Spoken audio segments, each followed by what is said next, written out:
The Kenmore Elite refrigerator's ERRF error code indicates a problem with the appliance's evaporator fan, which is often caused by a jammed or faulty fan. To resolve this issue, the most effective solution is to replace the evaporator fan.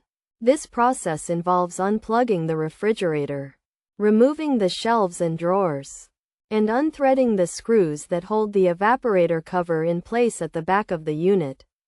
Once the cover is removed, the evaporator fan's wires should be disconnected, and the fan's mounting screws unthreaded, allowing for the removal of the old fan.